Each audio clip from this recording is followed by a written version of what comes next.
Yes, as well. This is the second session in a four-part series about what it means to serve on a nonprofit board, especially boards that supports agriculture. Today's topic is board engagement and community building. All nonprofit boards rely on engaged board members and committed stakeholders. Their input increases your impact. Before we start, we want to thank you for your responses to the survey we sent out for this session. We see that engagement is a big issue for many agricultural nonprofits, so we hope the content tonight will help you. Over the next 40 minutes, we will cover four important topics related to board engagement and community building. These are number one, listening first, assessing member needs. Number two, from members to champions, deepening engagement. The third topic is designing programs with member, not for them. And the last one, community building outside your organization. So, Mark? All right, thank you, Alva.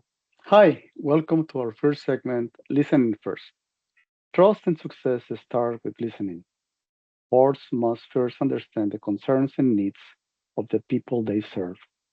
Listening isn't just waiting for someone to talk, it's an active skill that helps boards make better decisions based on real needs. For nonprofits in agriculture, engagement happens in three ways. Individual board members is the first one. This is how each person in the board participates. The number two is the board as a whole, or how the group works together. And number three, the broader membership and community, how the board connects with the people who support the organization. To be effective, boards must focus on all three levels. Let's begin with the first one, individual board members. What do we mean by saying someone is engaged with their board? Engagement is more than just showing up. It's about how a board member fulfills their role. An engaged board member is prepared, curious, committed to the mission, ready to contribute. These qualities bring energy and focus to board decisions. Now, why engaged board members matter? For obvious reasons, but you can tell someone is engaged by the way they understand and act. Number one, they know the organization's mission and help shape its strategy. Number two, they work outside of meetings. They work outside of meetings, and come prepared. Number three, they discuss difficult topics because they trust the team. Number four, they support fundraising through their own giving and involvement. Number five, they advocate for the organization and share its message. Boards don't expect perfection, but preparation, commitment, and willingness to participate are key. In smaller nonprofits, an engaged board is often the difference between success and struggles. Now, how can we identify the signs that a board member is disengaged? Well, just as engagement is easy to recognize, so are the signs of disengagement. These include frequently missing meetings, arriving unprepared and uninformed, avoiding committee participation, remaining silent in discussions. Have you noticed any of these signs on your own board? Now, in the next slide, we will see that disengagement isn't always personal. Sometimes the board itself creates conditions that discourage participation. Like for instance, a poor recruitment process. This can lead to board members who aren't a good fit. Weak policies might allow members to skip meetings with no consequences. Unclear expectations can leave members confused about their role. Lack of respect in discussions can prevent open conversations. Board must create clear policies, set strong structures, and support a positive, inclusive environment. Now, Paula is going to explain how boards address these challenges. Paula? Thanks, Mark. If the board itself is contributing to disengagement, we need a way to understand what's really going on. One good way is to focus on effectiveness. Why? Well, because effectiveness, how well a board accomplishes its work, reflects shared purpose and activity. That is, effectiveness, or even the perception of effectiveness, is a strong proxy for board members' engagement.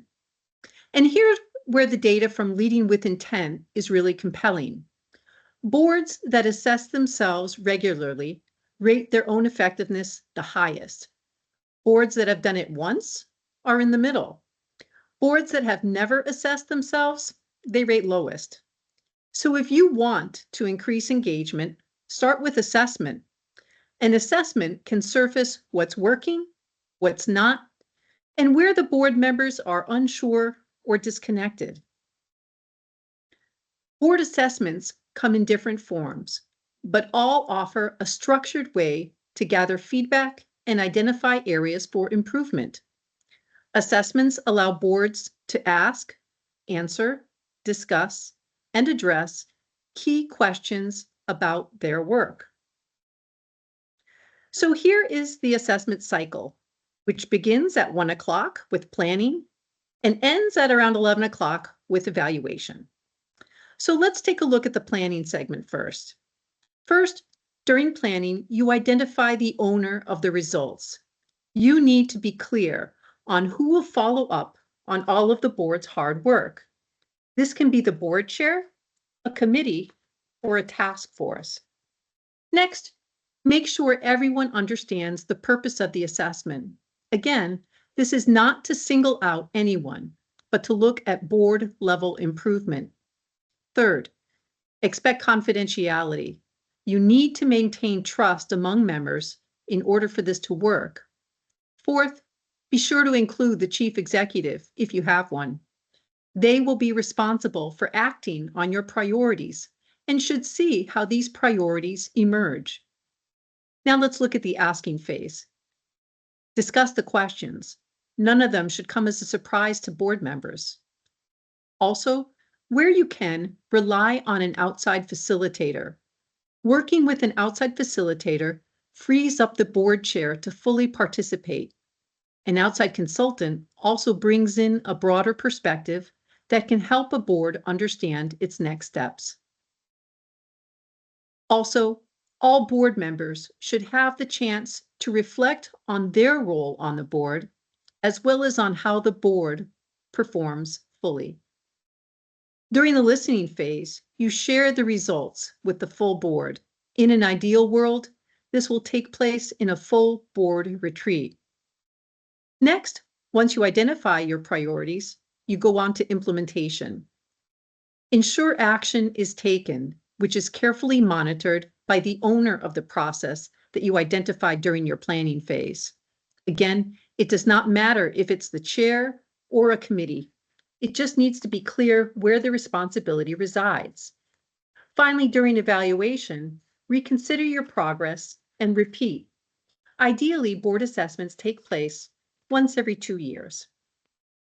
Let's take a look at the kind of board's assessments that are available to you. We'll present them in terms of the ease of doing them, from simplest to more complex. First up, we have the plus delta approach. This is a simple way for board members to identify what is working and what could be better. It's used at the end of meetings and events to gather quick feedback.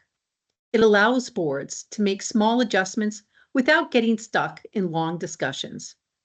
To carry out a plus delta assessment, all you need is a simple form or a brief survey. These are distributed at the end of a meeting. Then the answers are compiled.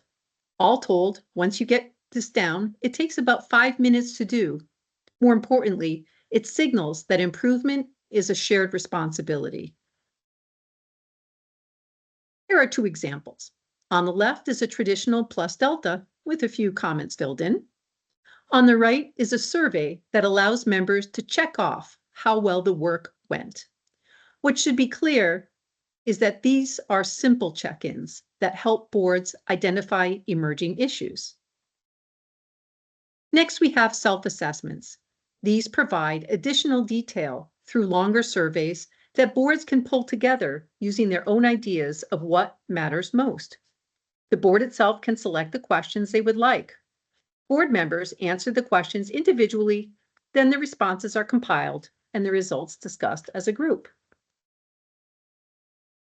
There are some great free resources online that boards can turn to, and we will provide some in the follow-up resources from tonight's session. Here's an example of a more involved board assessment from McKinsey & Company. It's available free of charge. There are 3 sections of questions that focus on board members' core responsibilities. Board members are asked to rate their perceptions of the board on a scale of poor to distinctive, with some room for comments. This particular assessment takes about a half hour to complete. You can see from this example that the length and the questions asked offer more breadth than the simple plus delta.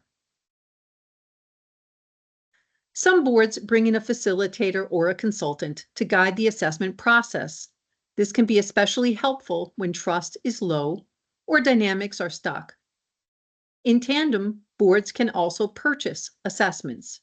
These purchased assessments include a report that identifies priorities shared by board members. Of course, there's no perfect method, only what fits your board's context. Here's a table that summarizes the pros and the cons associated with the assessments we presented. Informal methods like plus delta are quick and easy, but may lack depth. More formal methods offer rigor and clarity, but require time and trust. The key to any assessment is consistency. Boards that regularly reflect are more likely to stay engaged in their work. Now, Mark is going to talk about what you can do with all of the information that these assessments provide. Mark? Sure. As we know, a board assessment isn't just about collecting information.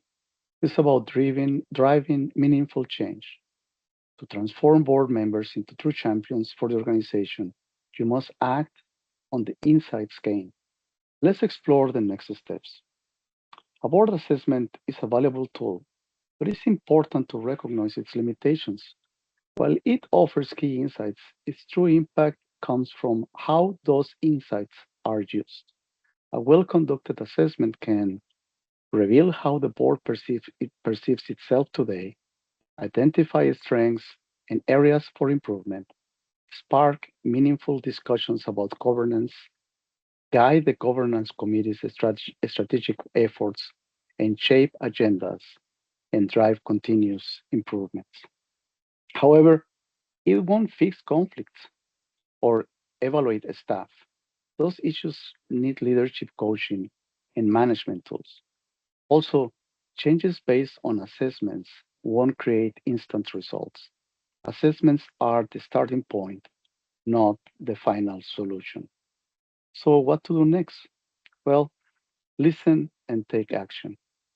Once the assessment data is collected, the next step is thoughtful discussion. This isn't just paperwork, it's a chance for the board to reflect, set priorities, and drive meaningful change. To ensure accountability, a designated person or committee should oversee the process. With many options available, focus on a few key areas that all board members agree, and these must be the most critical ones. This targeted approach streamlines efforts, ensures feedback is taken seriously, and leads to real impact. So, what is next? Well, you need to implement. If you are unsure where to begin, consider board sources research from Leading with Intent. They suggest 4 core areas to improve. Number one, board composition. Define who serves on the board and the unique skills, perspectives, and expertise they contribute. Number two, role clarity. Ensure all members fully understand their responsibilities, expectations, and contributions to effective governance. Number three, self assessment and improvement. Implement regular evaluations to track progress, improve board performance, and identify areas for growth. Number four, program and mission alignment. Deepen board members' understanding on the organization's initiatives, impact, and long term goals. So let's focus on board composition as an example. Low engagement may signal issues within the board pipeline, suggesting that new members may not be the right fit for the organization's needs. If that's the case, improving board composition is the right next step. And so, to improve board composition, start by reviewing the bylaws. Some key questions to consider are the following. Are expectations clear and realistic? Is the number of meetings and committee assignments reasonable? Does the volunteer commitment align with members' availability and capacity? So, strengthening board structure and engagement is key. Clear bylaws help candidates understand expectations before joining, ensuring they know what they are committing to. To formalize recruitment, considering creating a governance committee to oversee the selection process. Next, conducting a gap analysis helps identify the expertise and experience current board members bring, the skills and perspectives new recruits offer, how well the board's structure aligns with its strategic plan and long term goals. Finally, establishing board norms for collaboration and engagement is the last step. The chair facilitates open discussion through leadership training that enhances communication and decision making. The governance committee develops a comprehensive orientation package to onboard new members, ensuring, ensuring they understand their roles and responsibilities. By implementing these practices, the board fosters engagement, strategically placing the right people in the right roles to drive long term success. Paula? Thanks. Let's pause for a moment to connect where we are to where we're going. We started by looking at the engagement of individual board members and how the board itself can get in the way of that engagement. Assessment is a tool that allows boards to understand themselves so they can lead more effectively. That leadership matters because the next step is outward, engaging with the community. A strong, self-aware board is better positioned to create programs that reflect their members and their community's needs. But the goal is not to design programs for members. It's to engage in program development with members. Why? Well, because engagement matters to your organization. For agriculture-related organization, engagement matters because members, communities, and volunteers aren't just supporters, they're strategic assets. They bring insights, networks, and credibility to you. Second, engagement builds trust, loyalty, and relevance of your organization. Third, funders and policymakers expect community-informed action.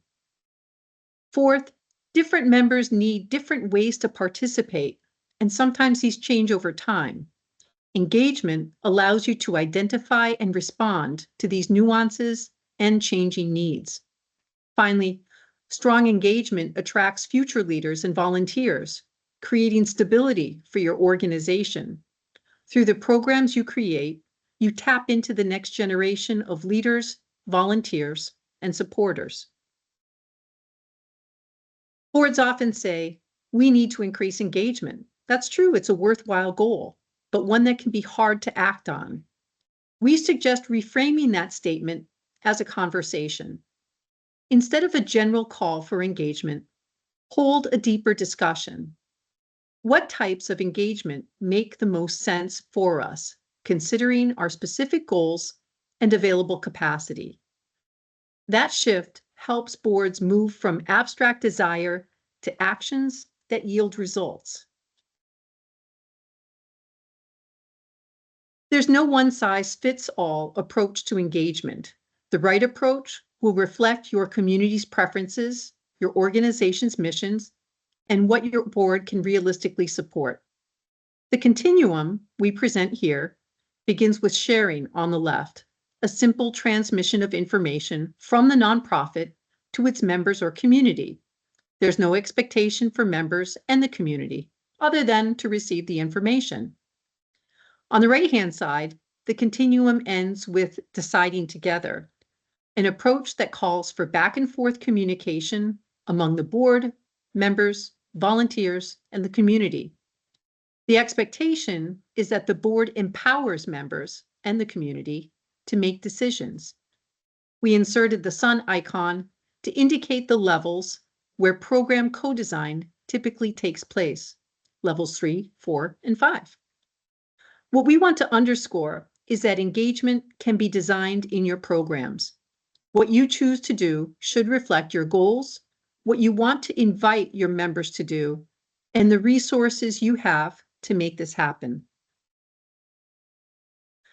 This table describes the different levels of engagement from the perspective of what you do and what your members experience. Let's break this down. We begin with share. This is what you do. We tell people what's happening. Your members don't do much, just receive the information. This is the most basic form of engagement, which usually takes the shape of newsletters, announcements, and annual reports. It's one-way communication, a limited kind of engagement, but still very useful and also very typical. Next, we have ask. This is what you do. We ask for input. Your members, volunteers, or community stakeholders can respond. Their opinions are considered, but decision-making about what to do with those responses, if anything, remains with your board or organization. At this level, outreach takes place through surveys, feedback forms, or public comment. Still not really the co-creation of programs, but closer. Third, we have include. This is what you do. We invite ongoing dialogue. Your members, volunteers, or community stakeholders have opportunities to shape outcomes, not just react to them. At this level, engagement occurs through listening sessions, working groups, or advisory committees, for example. This is where you begin to co-create. Fourth, you have build with. This is what you do. We work together on solutions. Your members or community stakeholders help co-design or co-lead initiatives. Decisions take place jointly. This level includes activities like events that are co-sponsored or joint task forces. Finally, we have decide together. This is what you do. We hand over decision-making. Your members or community stakeholders get to decide. This is the most complex form of engagement. Stakeholders, members, volunteers, they are all trusted with authority, perhaps to vote for board members, allocate resources, set priorities, or lead initiatives. We like to point out that this 5-level approach is a continuum, not a ladder. More engagement is not always better or appropriate. The key to engagement is your ability to follow through. When you choose to engage, you're making a promise. If you cannot keep up with your commitment, whether it's to send out newsletters as scheduled, convene a task force, or show up at meetings organized by your partners, then you will lose the very trust that you are trying to build with your members, volunteers, and communities. That's why it's critical to pause and reflect as a board before launching any new effort or rethinking existing ones by asking the right questions. Here are 5 questions your board can explore to create meaningful, sustainable engagement with members, volunteers, and communities. First, What is the goal of the program? That's the foundation. Before inviting participation, clarify the program's purpose. Second, what decisions will be shared? Not all decisions need to be made collaboratively. Be clear about where your members' voice matters and where board or staff discretion still applies. Third, who needs to be involved and when?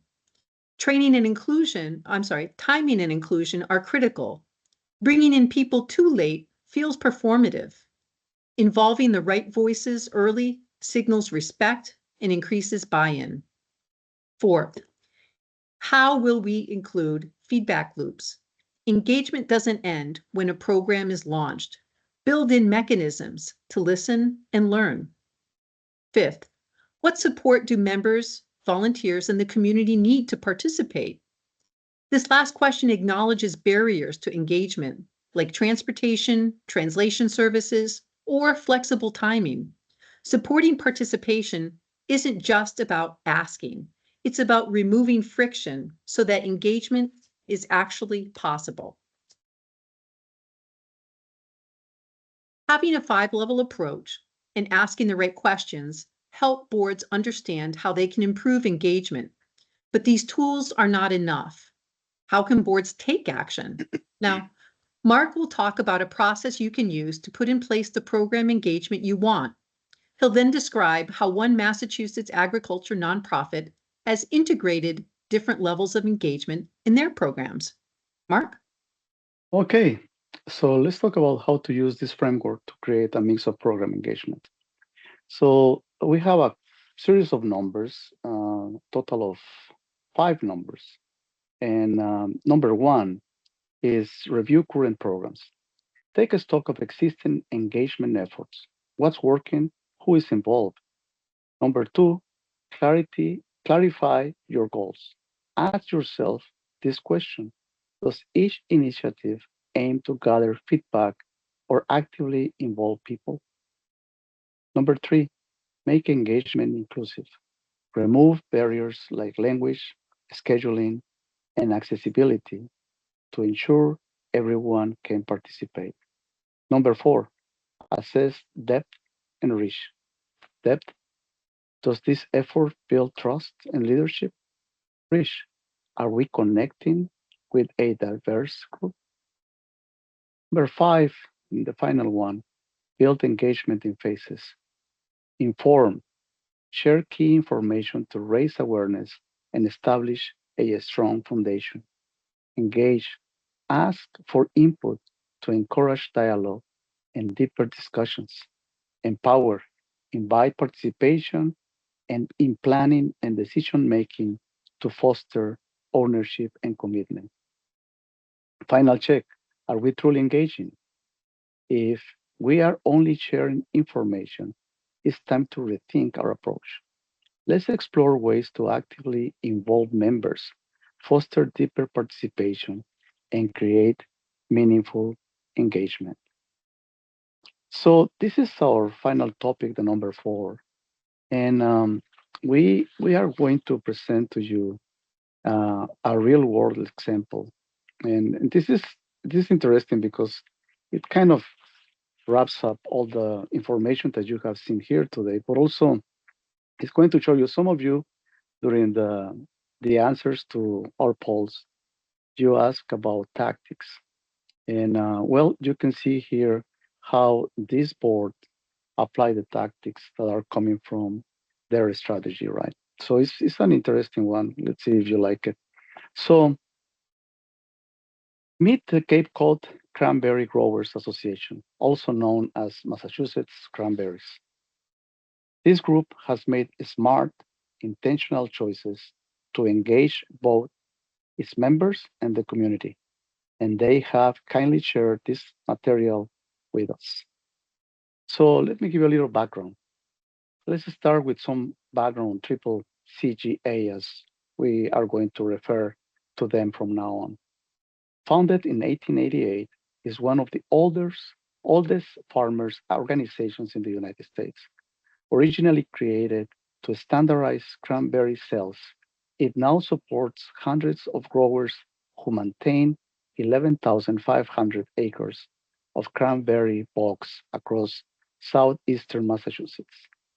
Cranberries are the state's top food crop, supporting 6,400 jobs and contributing 1.7 billion, yes, 1.7 billion with B annually.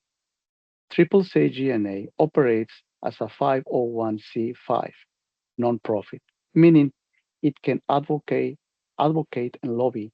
However, donations aren't tax deductible. The organization is led by a 13-member board backed by a professional staff. Special thanks to Brian Wick, Executive Director, and Karen Cahill, Deputy Director, for sharing their expertise. Let's review how Triple CGA shares information. Our engagement framework begins with share. So let's explore how Triple CGA communicates with its audience. First, website updates. Like many organizations, Triple CGA maintains a website where it posts news and updates about its work.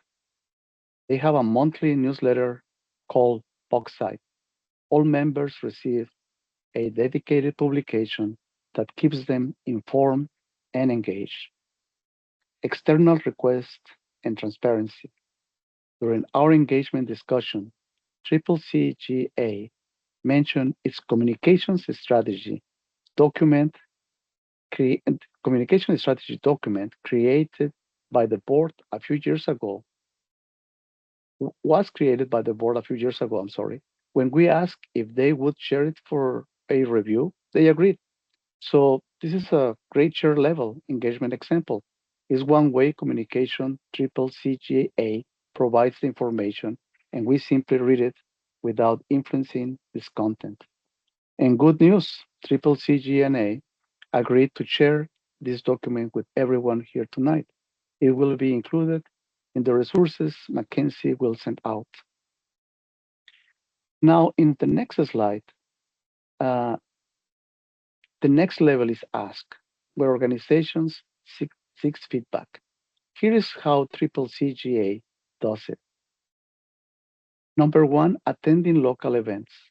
They regularly join gatherings hosted by chambers of commerce. Number two, they travel in cranberry bog.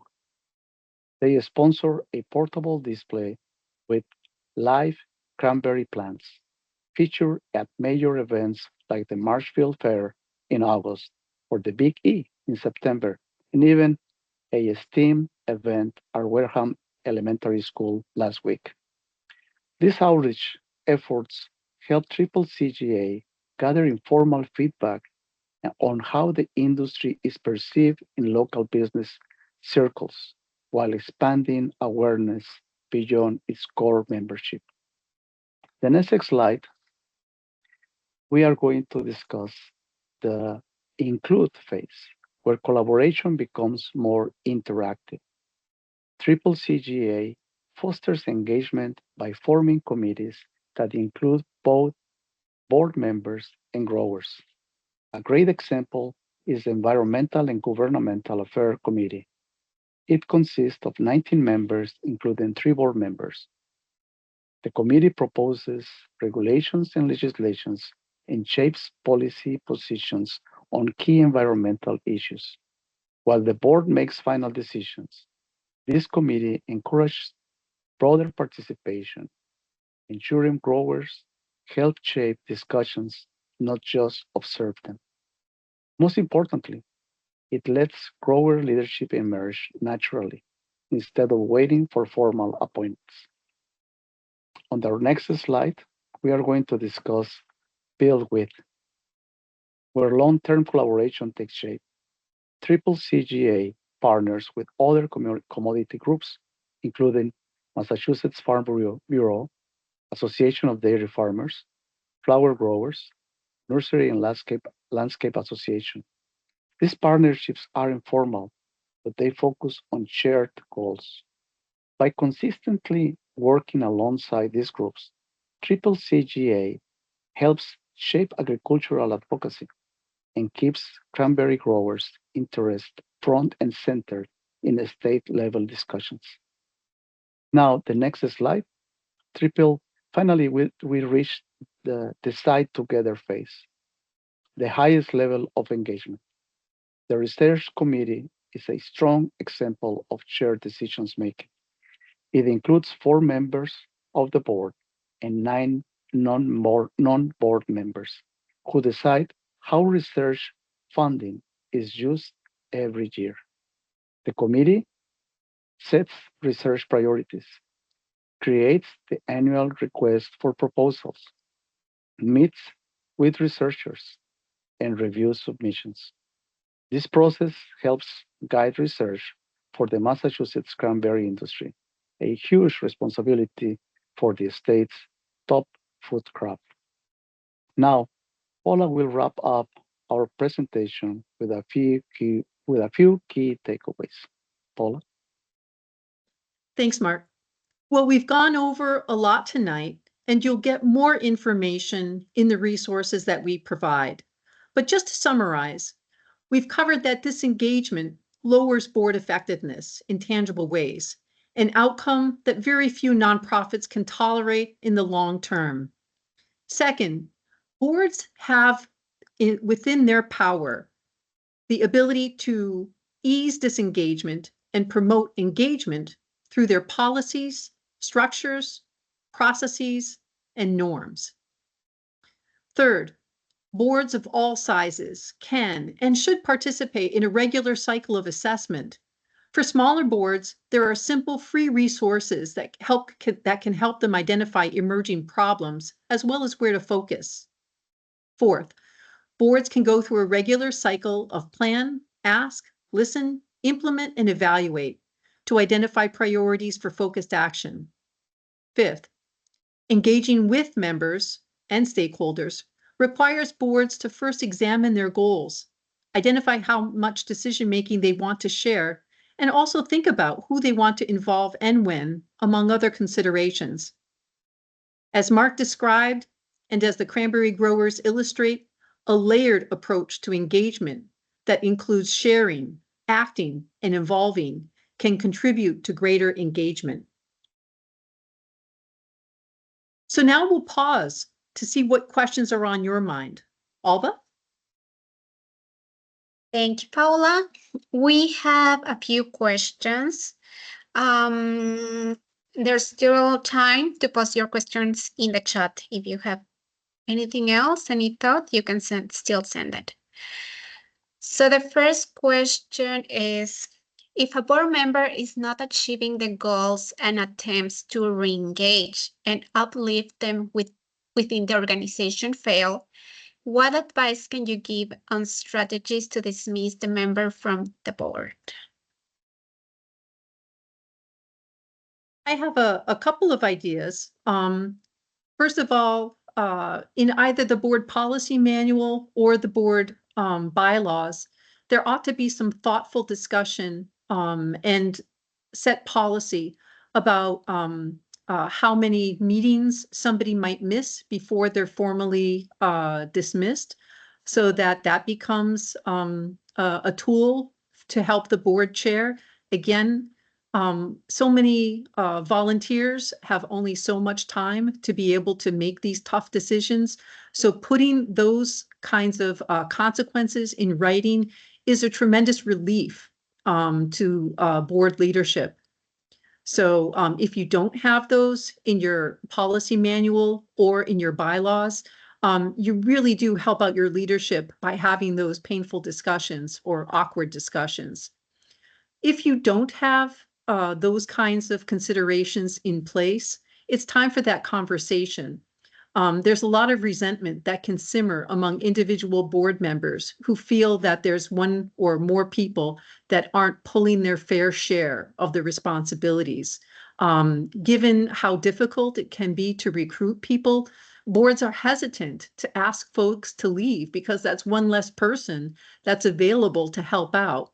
Still, the erosion of trust and effectiveness that happens far outweighs the one or two people on the board that are there and should not be. So those critical discussions have to take place.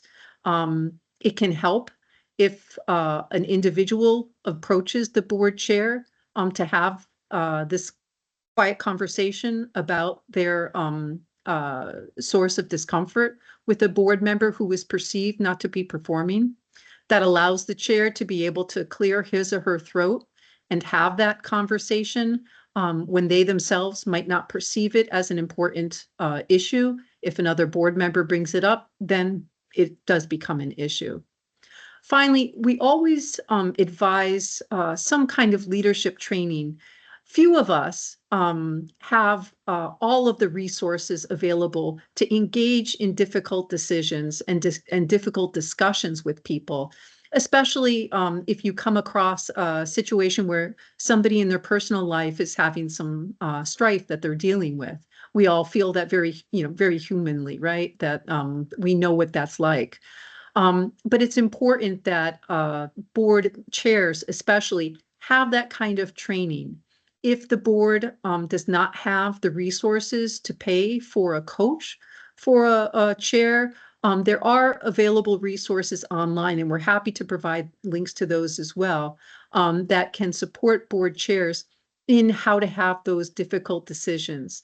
My perspective is that it should be a discussion between the chair and the individual board member rather than among individual board members. Mark, do you have anything to add? Well, I think you cover all the aspects. My only one recommendation is let's remember that a board can change the bylaws once a quarter if they want. The recommendation is once a year, so you can be managing all these situations. But I just want to refer to the last part where you talk about training and all that. One of the most important position, or one of the most important positions in the board, is the chairman. Right?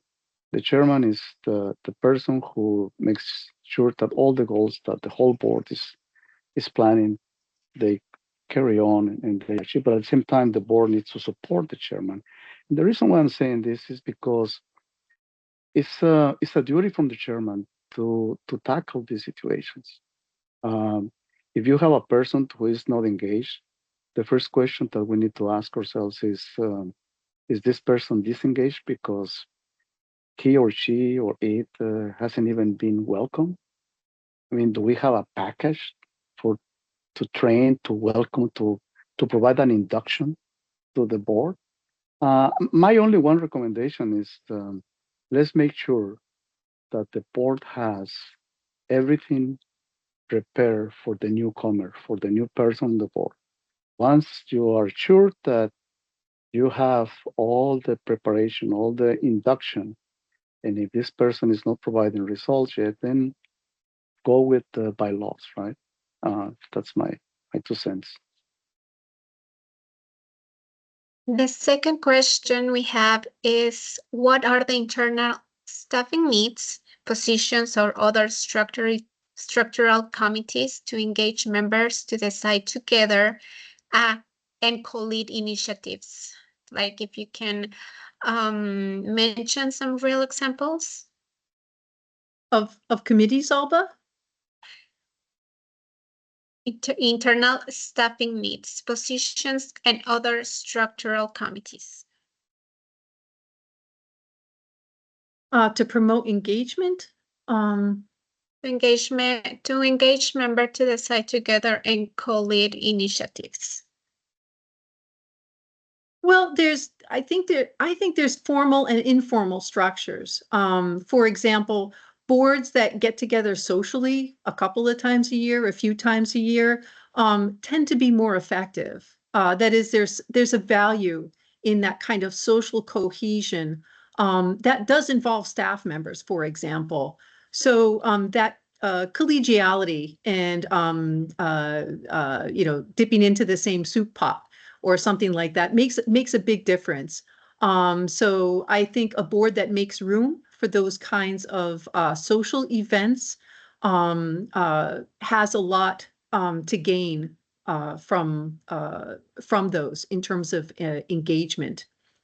In terms of structures, to involve staff more in board decisions. Certainly, staff can attend committee meetings and things like that for the board's standing committees and be part of those discussions in a way that makes sense to the board. Again, keeping within those specific roles.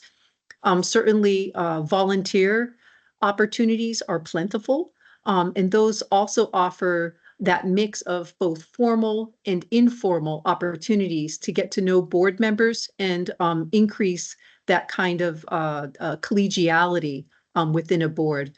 Not all boards have space or resources for committees that are associated with like volunteers and trying to line up events and things like that. So there are plenty of opportunities for staff to become key players in making those outreach activities happen.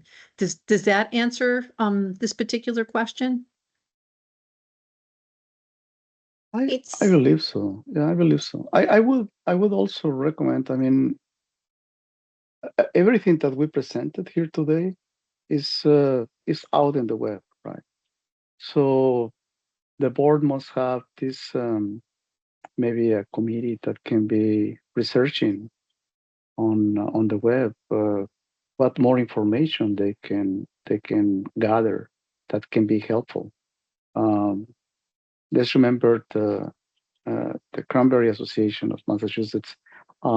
They have a research committee, so you can have one or two people in your committee that can be checking all this informal information that they can find in the web page. I mean, like in this case, everything that we have presented. Just an idea. I'm not sure if we answered the question, but um, if we don't, please ask us again. We need to make sure that we answer your question, right?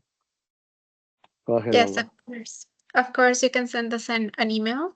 At the end, we will show the email. So if this question was not answered or you need more information, you can send us an email. The next question we have is, where should the executive director fall into the leadership structure of the board? Should they be participants in the assessment? I think that definitely they ought to be there. It's very important that they contribute to the assessment as well as they hear the discussion around the priorities that come out of those discussions. As Mark mentioned during his comments, these assessments unearth three handfuls of what are all really great priorities, and no board has a capacity to address them all. And they're going to be engaging usually in very vivid and colorful discussions about what ought to happen, allowing after a certain amount of time for clear priorities to emerge from the rest. And it's very instructive for executive directors to be able to listen to that conversation, because those are really going to be the marching orders over the next period of time. And they will be able to guide their staff who also have phenomenal ideas in saying, that's really great. However, it's not a priority because, and that ability to answer the because just has a calming effect on everybody else and allows everybody to focus. Of course, that's important. However, it's not as important as the other things because the board thinks this. And that ability to translate and to go between the board level discussions and the staff tasks is very important. And that's the key role that the executive director plays. I would say that I agree with that definition. My only one point of consideration here is that we like everybody to receive feedback and to understand feedback, right? Like Paula was mentioning, sometimes we need to receive training on leadership. If the executive director is not the kind of person that can receive feedback so easily, maybe what I would suggest is to run the evaluation and then to let him know how the the whole situation is being perceived, right? Um, in the case that this person can't accept feedback so easily, which I'm not saying that the person who is asking has this problem.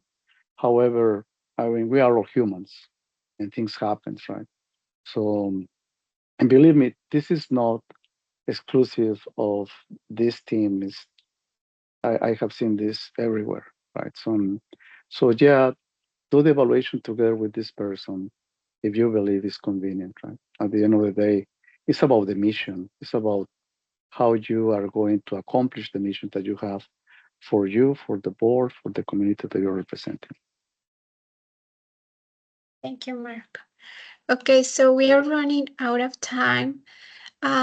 Before we say goodbye, we wanted to ask a question to help us prepare for next week, and we will put up a poll in the chat that ask you to indicate how prepared is your board for the financial challenges for next year.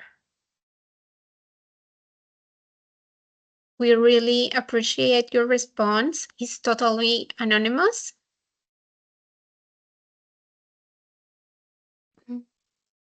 Is it launched, Alba? Not yet. I cannot see it. Oh, there it is. Found the button. Sorry, guys. Okay, we can wait 30 seconds for everyone to vote.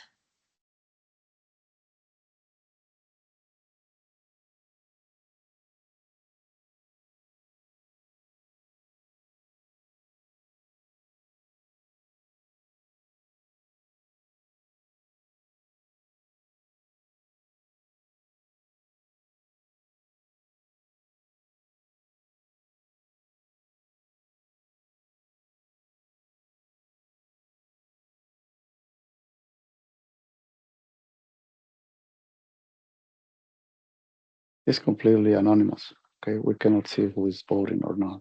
So it looks like we have only 11 participants so far.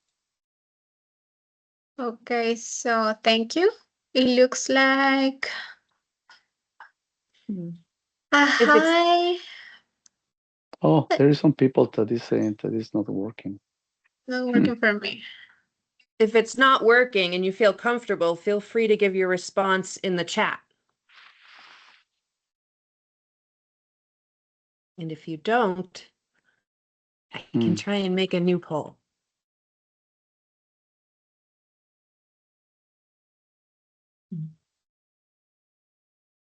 Okay. Not working.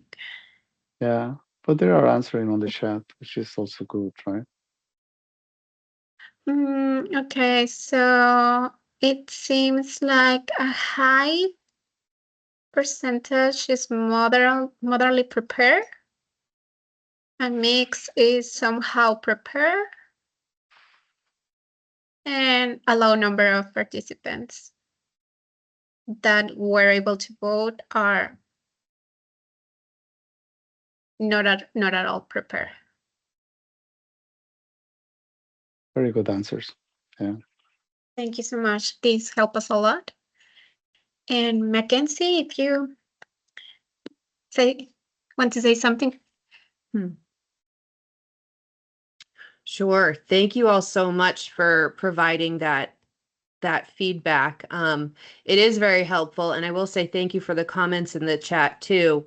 And thank you very much to the Borderland Partners Group. You guys are really wonderful, and the content that you're bringing to these organizations it's invaluable.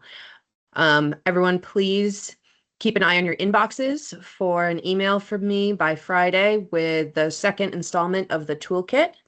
And it will have all the wonderful links that we discussed, as well as a link to the recording. And Stephanie, I see you answered the question. I want to look at that before I leave.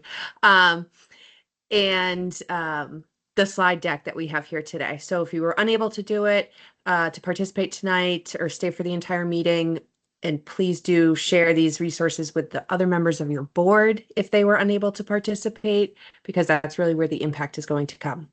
I'll also send out a survey, a link to the survey, those 3 questions that help our wonderful Santiago's prepare for next week's session. So please do make sure that you open the link and answer those 3 questions for us, because it's very, very helpful.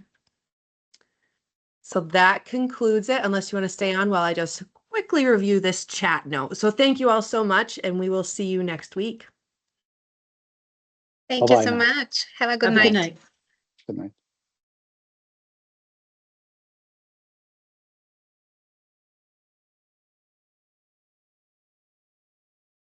Stephanie, are you here?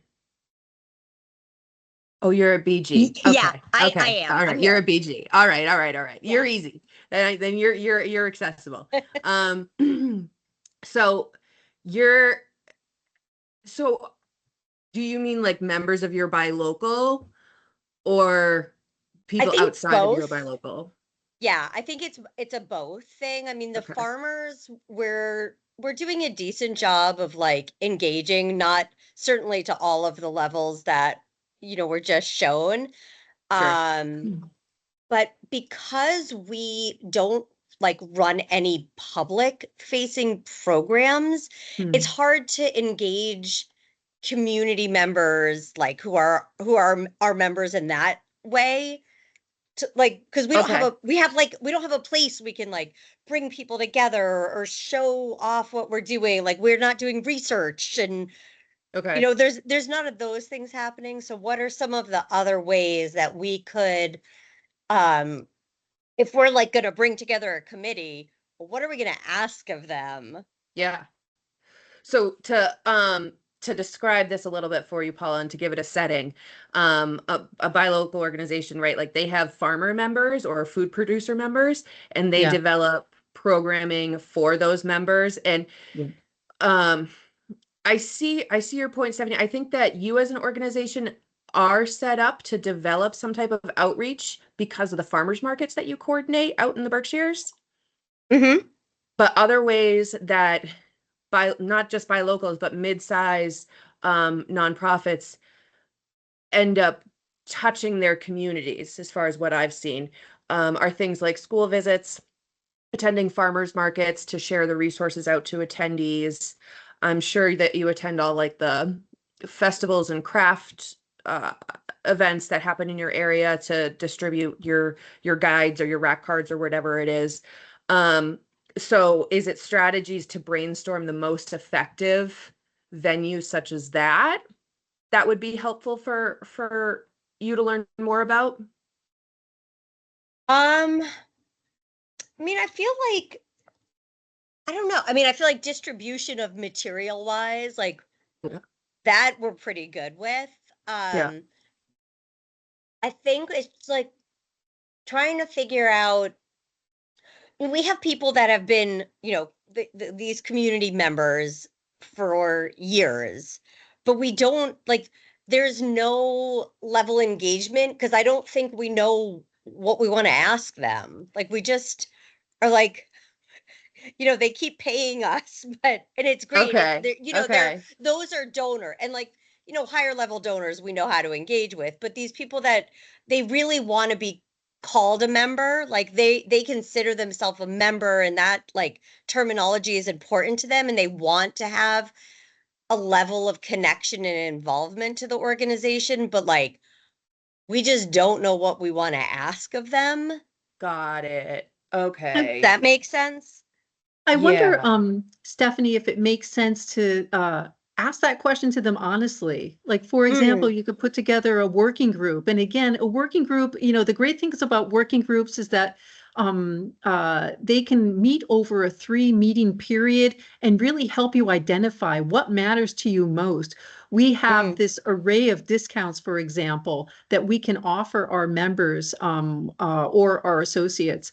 What matters to you most? What's out there that we don't know about, that you've heard about, that would be really attractive for you? If there are outreach activities that you can do, as Mackenzie mentioned, going to schools, going to this, going to that, what do you have the bandwidth for? Where do you see is the biggest bang for you? And even hearing that kind of feedback offers you a leg up on how you can get to the next level.